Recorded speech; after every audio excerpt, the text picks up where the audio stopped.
What's up, guys? I have actually not done a video in quite a while, and the reason for that is because I've been dealing with all these crazy effects of the solar eclipse and the lunar eclipse now coming in. So I thought I would just share with everybody to get the fuck out of my own head, you know, and also just, I'm so sensitive to energy and I study the shit, you know, so it's like the people who are looking for it, you know, they're gonna call that energy forward. So it's gonna affect us more because all this cosmic shit, it all has lessons, you know? So everything comes with, this is the school of life, right? That's what the fuck we're doing here. We're here to learn, we're here to grow, we're here to evolve, we're here to change.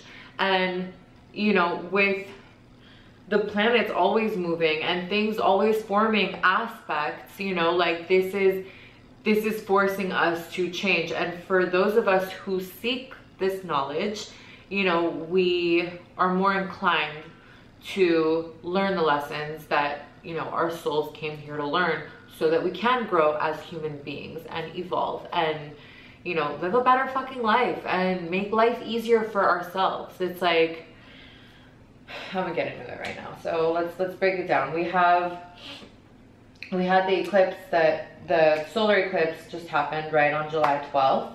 And you know, that was the precursor. I'll tell you guys why I'm talking so fucking frantically and like all quirky and shit, because of the square to Uranus. It's making me all like, okay, I'll explain that later though. So I'm gonna talk to you guys about the energy and like, you know, just the signs and what they represent, you know, and what each planet represents. And then you're gonna hear about the clusterfuck of aspects and like why we're all just going through certain shit. And some are feeling it more than others, you know, but I guarantee you most of the people who watch this video will be like, I feel like she sounds, you know what I mean? Just a little over the top and crazy. And like, oh, I've been a hot emotional fucking wreck. So moving on. So we just had the solar eclipse, right? And that was the precursor to this full blood moon lunar eclipse in Aquarius. Cancer. The solar eclipse was in Cancer, and that was super emotional, right? Cancer is an emotional sign.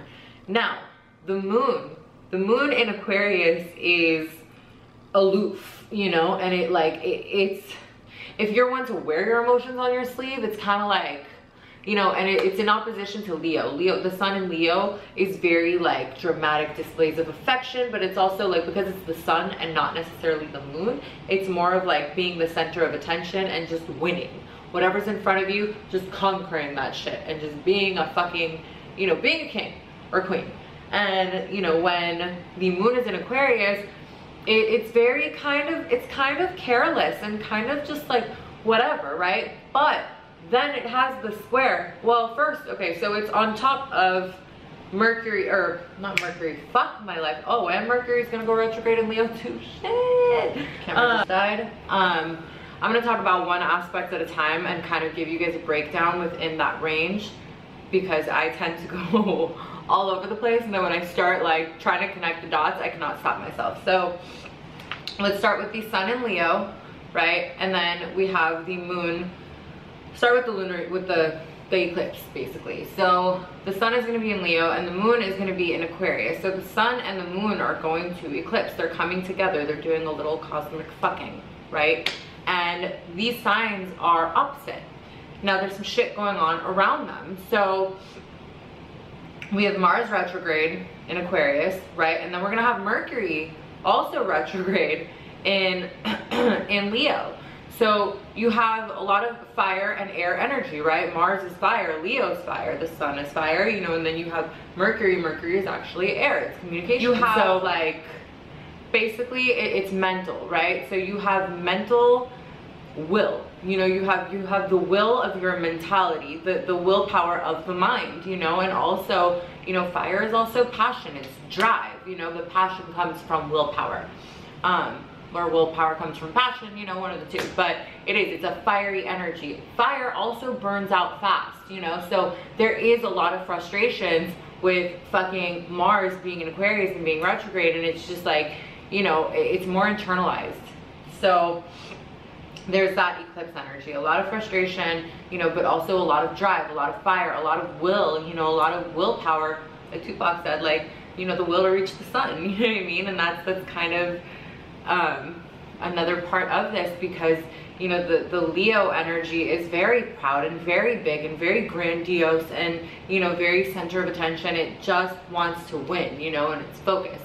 But at the same time, it's also, you know, very dramatic in its displays, you know, whether it's in its displays of affection or in its displays of just being. So while Aquarius is like the genius, right, of the zodiac, and it's more aloof, more like, you know, free-spirited and just like whatever, you know. But Aquarius also is it's also frustrated energy when shit's moving slow. So when Mercury's retrograde, you know, and then fucking Mars is retrograde, and you have Saturn retrograde, Pluto, all these fucking planets are retrograde, and then the eclipse is happening with the Aquarius energy. Aquarius is just like, let me the fuck out of all this like retrograde motion, because it's a humanitarian, it's a communicator, it's like, you know, it's the star card in the tarot, you know, so it's like free, you know, it's freedom, not this like restricted shit, you know. So right now it's gonna feel like a little bit of a time of restriction, you know, there are a lot of restrictions. So speaking of that, Uranus is the ruler of Aquarius. I know a lot of this might sound like Japanese, but like, bear with me, okay? So Uranus being the ruler of Aquarius, and Uranus represents freedom, right? It represents liberation. It represents sudden change, right? Because it's like, this is no good for you, get the fuck out. So Uranus is now in Taurus, which is not where it wants to be, you know what I mean? Taurus is slow, it's grounded, it's stable, it's steady, while Uranus is all over the fucking place, right? It's technology, it's new ideas, it's innovations, it's change, it's, you know, it's quick. Like the way I'm stuttering a little bit, you know, that's Uranus. While Taurus just wants to stay mellow, and it doesn't want to fucking move its pasture, you know what I mean? So we have a square, right, from the moon, which is supposed to signify your emotions, but it's in Aquarius, and then to Uranus, which is like, and you know, Aquarians do that too, you know, they go from one place to another, like they're just swift and they just go, you know, and they go with the flow, and that's because Uranus is their ruler, so they're okay with the sudden changes, you know. And for people like, for fixed signs, you know, and Aquarius is a fixed sign too, but it's the only fixed sign of the zodiac that is like so okay with change. You know what I mean? Like, as long as it's not, because it's the sign of change. It's fixed for fucking change, you know, whereas like Taurus is fixed for stability and grounding and just moving very slowly in one direction, you know. And then Scorpio is fixed for like, I don't know what the fuck Scorpio's fucking crazy. I'm Scorpio, but Scorpio is fixed for like its emotions, you know. It's emotionally fixed because it obsesses when it feels something. It cannot shake the depth of their emotion, and that's what's wrong with Scorpios. But I mean, this is a good thing and a bad thing. I always fucking like beat up my own sign, but at the same time, like I praise it just a little bit. What else am I saying? Okay, so we have that square. So the square is a negative aspect. It causes, it brings out the worst, you know, in these two planets. So the moon is going to be a little bit of an emotional wreck with that square to Uranus, because sudden changes are happening.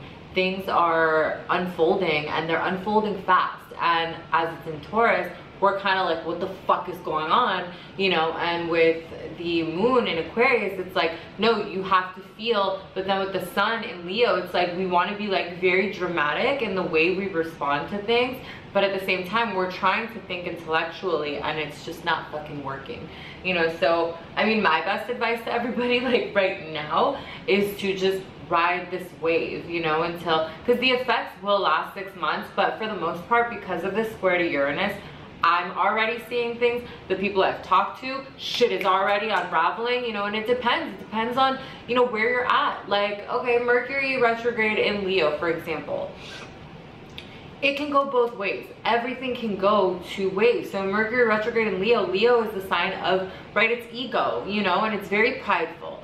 So Leo, from one side, you know, Mercury being communication, and then, you know, the fact that we run into our exes and fucking, you know, there's glitches and communication gets fucked up, there's setbacks, you know, delays and travel plans and all this shit, you know. So Mercury being in Leo, it's like being so prideful, like we don't want to get caught up being wrong, you know. So from one aspect, it can force people to make the right move being in an uncomfortable situation, such as running into an ex, or, you know, having flight delays, or, you know, just travel delays or setbacks in their plans. It can force them to not act like a jackass because it's the proud lion, right?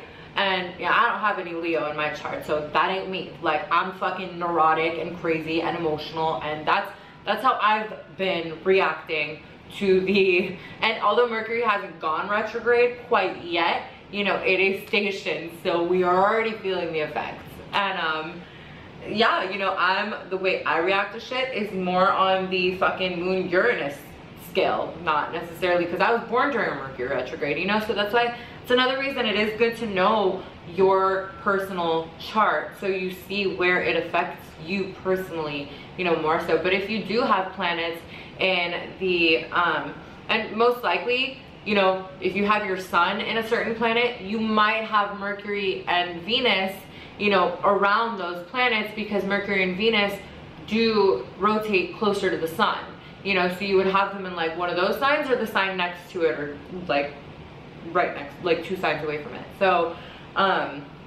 it's good to check, because then, you know, Venus is a planet of relationships, and it's relationships and money, you know. And the 2 main things that people come to me about for tarot, I mean, probably the 2 only things, like once in a blue moon it's some fucking way out random shit, but the 2 things are love and career, you know what I mean? So that's the 2 main things that we humans care about, and that's okay, because love and money, or not money per se, but love and like our career and our status is a big reflection of where we are, you know, in our evolution. So yeah, I'm gonna summarize, and, you know, I'm just gonna say, like I said, ride the wave, and kind of even within the next month or so, a lot of things are going to be brought to light, and things will be very, very clear, and some things will be very difficult. You know, all we can do is be optimistic, and I mean, that'll be a little easier once Jupiter squares Mercury. That's going to be in like August something. I think it's going to be like August 27th or some shit like that. No, August 10th.